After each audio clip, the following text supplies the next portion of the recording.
అందరికీ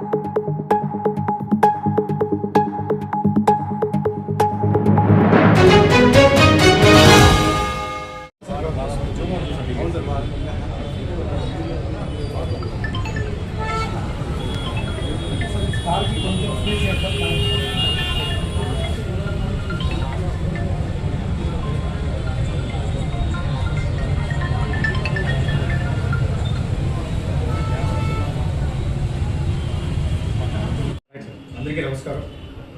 గత ఆదివారం రోజున హైదరాబాద్ పబ్లిక్ స్కూల్లోని శ్రీనివాస్ నగర్ ఏరియాలో ఒక 3 చోట్ల దొంగతనం జరిగిన సమాచారం మీద కంప్లైంట్ తీసుకొని 2 ఎఫ్ఐఆర్ కట్టడం జరిగింది. అందులో ఏపీఎస్సీ బెటాలియన్లో పనిచేసే ఆర్మరర్ మహేష్ అని, ఇంకొక ఆయన సుబ్బయ్య గారు అని చెప్పేసి రిటైర్డ్ ఆర్ఎస్సీ, వాళ్ళ ఇళ్లలో 2 చోట్ల కూడా హౌస్ బ్రేకింగ్ జరిగిందని గుర్తు తెలియని వ్యక్తులు వాళ్ళు దహన సంస్కారానికి బయటకు వెళ్ళినప్పుడు, చర్చకి బయటకు వెళ్ళినప్పుడు గుర్తు తెలియని దొంగలు ఇంట్లో దొంగేసి వాళ్ళ బంగారు, డబ్బులు, వెండి ఎత్తుకొని చెప్పేసి ఇచ్చిన కంప్లైంట్ మేరకు 2 కేసులు కట్టడం జరిగింది. అందులో సుమారుగా 28 తులాల వరకు 2 కేసులను గోల్డ్ పోయినట్టుగాను, తర్వాత 30 తులాల వరకు వెండి పోయినట్టుగాను, ఒక 2,30,000 క్యాష్ పోయినట్టుగాను మనకు కంప్లైంట్ రావడం జరిగింది.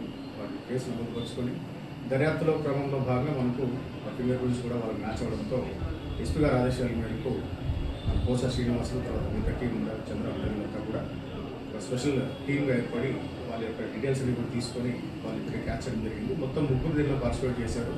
అందులో సర్ఫరాజ్ నగర్, తర్వాత కుర్రం అలీ నగర్, ఇంకొక షానవాజు, వీళ్ళంతా కూడా హైదరాబాద్ నగరానికి చెందిన వాళ్ళు.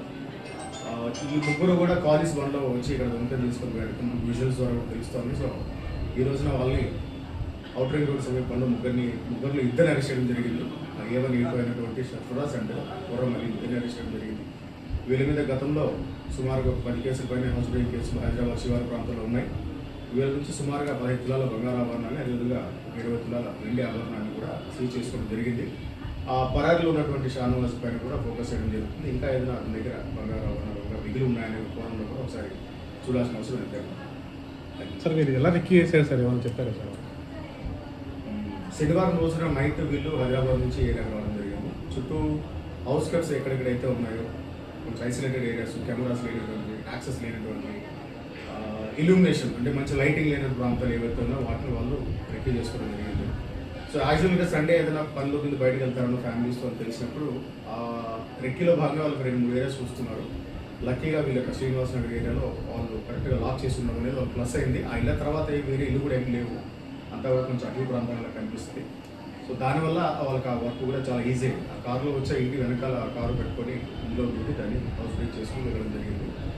సో ముఖ్యంగా పబ్లిక్ అంతా ఒక విన్నపం, బంగారు రేట్లు పెరిగిపోతున్నాయి, దొంగతనాలు కూడా చాలా సర్వసాధారణంగా మారిపోతున్నాయి. దాచుకోవడంలో మనం కొంత ఫెయిల్ అయితే ఎక్కడ అవుతున్నాం కాబట్టి దొంగలకి అది పెట్టుబడిగా మారుతూ ఉంది. దయచేసి పోలీసు వారికి విజ్ఞప్తి, మేమంతా మీకోసం కష్టపడడానికి 24 hours సిద్ధంగా ఉంటాం. కాబట్టి మీరు కూడా ఖచ్చితంగా మా పోలీసు డిపార్ట్మెంట్కి సహాయ సహకారం అందించాలి. మా పోలీసు వారి సూచనలు ఖచ్చితంగా పాటిస్తే పోయిన తర్వాత బాధపడకన్నా జాగ్రత్తగా పెట్టుకొని దాచుకోగలిగితే, మనం పనులు చేసుకోగలిగితే మనకు భవిష్యత్తు కూడా భరోసా. Thank you.